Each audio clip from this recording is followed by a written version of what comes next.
இப்போ head and neck cancer radiation therapy அப்படின்னா இப்போ நார்மலாக வர்றவங்க ஃபஸ்ட்டு எவ்வளோ நாள் இருக்கும்னு கேட்பாங்க. ஸோ அகைன் பார்த்தீங்கன்னா ஆப்ரேஷன் முடிச்சுட்டு பண்ணுற கேன்சர் பார்த்தீங்கன்னா 6 வாரம் ட்ரீட்மெண்ட் பண்ணுவோம், 30 நாள். இதை ப்ரைமரியாக ஆப்ரேஷன்லாம் பண்ணாமல் தொண்டை பகுதியில் இருக்கிறதுக்கு ரேடியேஷன் கொடுக்குறோம் அப்படின்னா 35 நாள் ரேடியேஷன் கொடுக்கும். சில பேருக்கு வந்து வாய்ப்பகுதியிலேயே வந்து ஆப்ரேஷன் பண்ண முடியாத ஸ்டேஜில் இருப்பாங்க. அவங்களுக்கு நம்ம டேரெக்டாக தான் நம்ம ரேடியேஷன் கொடுப்போம். ஸோ யூஷுவலி வந்து 35 டேஸ், வீக்லி 5 டேஸ், அது மாதிரி 7 வீக்ஸ் கொடுப்போம்.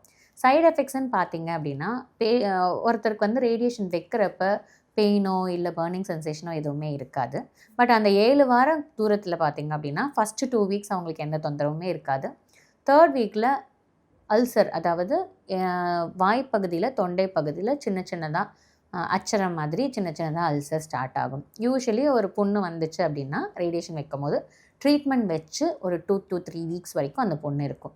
ஸோ இன்ஃபேக்ட் அந்த புண்ணோட இன்டென்சிட்டி வந்து சில பேர்த்துக்கு கொஞ்சம் அதிகமாகலாம். ஸோ வாய்ப்புண்ணு தொண்டை புண்ணு தான் ஃபஸ்ட்டு சைடு எஃபெக்ட்.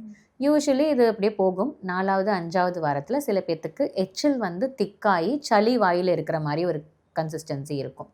ஏன் அப்படின்னா ரேடியேஷன் கொடுக்குறப்ப டெம்ப்ரவரியாக எச்சில் சுரக்கிற சிறப்பை வந்து அதை கொஞ்சம் வேலையை நிறுத்துகிறப்ப தண்ணியாக சுரக்கிற எச்சில் வந்து கம்மியாகும். ஸோ அதனால் நம்ம எச்சில் வந்து திக்காயிட்டா என்னாகும், சளி மாதிரி இருக்கிற கன்சிஸ்டன்சி வரும். ஸோ நார்மலாக என்ன பேஷண்ட் என்ன சொல்லுவாங்க, சளி பிடிச்சிருச்சுன்னு சொல்லுவாங்க. ஆக்சுவலி மூக்கு வழியாக வந்தால் தான் சளி, இந்த வாயில் இருக்கிறது எச்சில் திக்காக இருக்கிறது. இது வந்து 4வது 5வது வாரத்தில் வரும். 6வது 7வது வாரத்தில் ஸ்கின்னோட கலர் வந்து கொஞ்சம் மாறும். எங்கே ரேடியேஷன் கொடுக்குறோமோ கொஞ்சம் ஹைப்பர் பிக்மெண்டேஷனாக இருக்கும். அகெயின் அந்த சளி மாதிரி இருக்கிறது வந்து சில பேர்த்துக்கு என்னாகும், த்ரோட் பெயின் இருக்கிறனால விழுங்க முடியாதனால தூங்குகிற சமயத்தில் இருமலாக ப்ரொடெக்டிவ் மெக்கானிசம் வந்து அந்த மியூக்கஸை வந்து அந்த எச்சிலை வந்து வெளியே தள்ளுறதுக்கு இருமல் கொஞ்சம் வரலாம். ஸோ இது வந்து காமன் சைடு எஃபெக்ட்ஸ். பட் இது எல்லாத்துக்குமே நமக்கு மெடிசன்ஸ் இருக்குது. இப்போ பெயின் இருக்குன்னா பெயினை குறைக்கிறதுக்கு, சாப்பிட முடியலன்னா மூக்கு வழியாக ரைல்ஸ் டியூப் போட்டுட்டு அது வழியாக சாப்பாடு கொடுக்கறது, இருமலுக்கு இருமல் மருந்து, இது எல்லாமே இந்த ஃபேஸ் அவங்க தாண்டி தான் வரணும். Head and neck cancer radiation கொடுக்குறப்ப இந்த எல்லா சிம்டமுமே ட்ரீட்மெண்ட் முடிஞ்சு ஒரு 2 to 4 வீக்ஸில் செட்டில் டவுன் ஆயிரும்.